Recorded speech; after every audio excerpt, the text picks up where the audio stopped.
For his analysis on the further tightening of restrictions across Sydney and all those stories that you saw in the package, I'm joined on Friday, as always, with the voice of the people here on Credlin, 2GB's radio host, Luke Grant.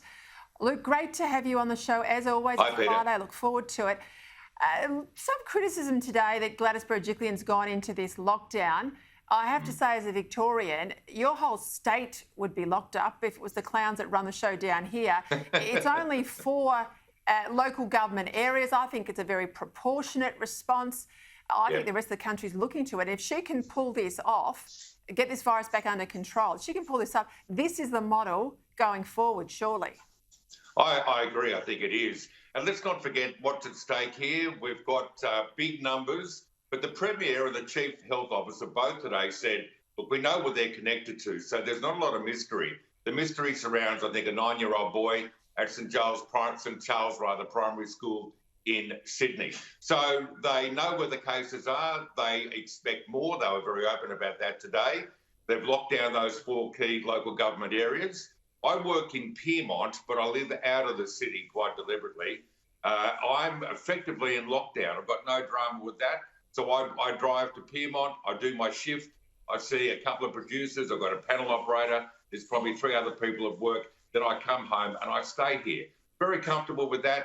It's not locked down in Burke or Bega or even up at Murwillumbah, so I think it's quite proportionate. And I think it is, Peter, the way to deal with it. There's going to be more cases. Wow, that's no revelation.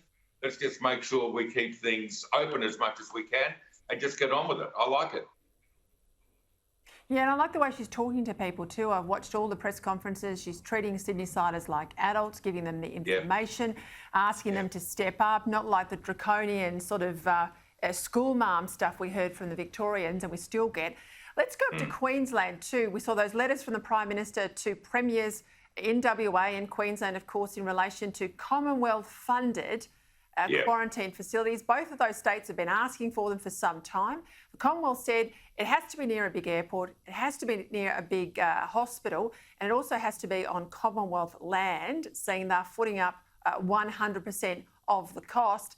I tell you, even when they get what they want, they can't help themselves in Queensland. Listen to the Deputy Premier, Stephen Miles. Of course, it needs a lot more work. This was a 1.5-page letter received by us late last night, just after it was provided to the Courier Mail. The only detail in the letter is an address. And I'd just note that when Queensland provided a 15-page early proposal, we were told that that was far too little detail. I think WellCamp remains the only proposal of any detail on the table. Yeah, the problem with WellCamp, it doesn't meet any of those 3 tests. If they want to fund it themselves, good luck to you. But the bloke's a turkey. I mean, he's been told if he wants the Commonwealth to fund it, he has to meet the Commonwealth's rules, and he could have ponied up a proposal a lot earlier himself. It doesn't fill me with confidence, old Miles. No. And let's just apologise to every turkey watching. Sorry to put you in the same class as that turkey. But, you know, this is a bloke that ripped up the invoice from the New South Wales government and said he wasn't going to pay for quarantine. I mean, he's just all drama. He's got this nasty air about him. So the government say we can do this and give him an address. Make yourself familiar with the address, old mate. You know, it's Commonwealth land. It's something that they're going to spend their money on, not you. And we've seen your recent budget. Just find a way to make it work. Or is it all about the politics? Oh, I forgot. Yes, it's all about the politics. You're right, he's a turkey. He is, and I think people have had enough of Queensland, the way they've treated a number of people trying to get home to see loved ones who are dying and worse. And I think they will pay a heavy price for that at the next election. Let's go down to Victoria. James Merlino, he's the acting Premier until Monday when Daniel Andrews is back on deck. He's been exposed by Australia's Chief Medical Officer for peddling a few falsehoods about the Morrison government's rollout of the Pfizer vaccine. Here was Merlino earlier in the week. Our nation had a sliding doors moment last July. Last July, there was an offer of Pfizer to the Commonwealth Government that would be enough for our country, and they didn't take it up. That was our nation's sliding door moment, and we're living with the outcome of that, the result of that decision right now. And here was Professor Paul Kelly this morning. Dr. Norman Swan on the ABC floated a conspiracy theory saying that the federal authorities were offered heaps of Pfizer and knocked it back. Pfizer's denied it. Is it true or not? It's completely false. And you tell James Merlino that he's spreading it now, our little Premier, our acting Premier. I don't think I'll wait with bated breath here for an apology. This is the stuff that people hate. Yeah, there's three people that need to apologise. Dr. Norman Swan, the podcaster from the ABC, who said he got told by three unnamed sources that at some meeting, some young up-and-coming bureaucrat asked Pfizer for the intellectual property. They said no, and that ruined the deal.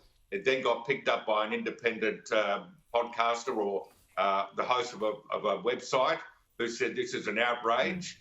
We then had Albo say that the government screwed up a deal with Pfizer that would have got all that vaccine here. And then you had James Merlino. Earlier in the week, there was an urgent convening of the COVID-19 committee, during which they asked the Deputy Health Secretary, did that happen? She said it didn't. Pfizer said it didn't happen. So Swan, Albo, Merlino and various others owe the government an apology. And what happens is, as you know, Peter, this lie, and that's what it is, gets published and then retweeted and retweeted, and all of a sudden you get the likely suspects of the left who'll say, "Oh, look, the government fake news.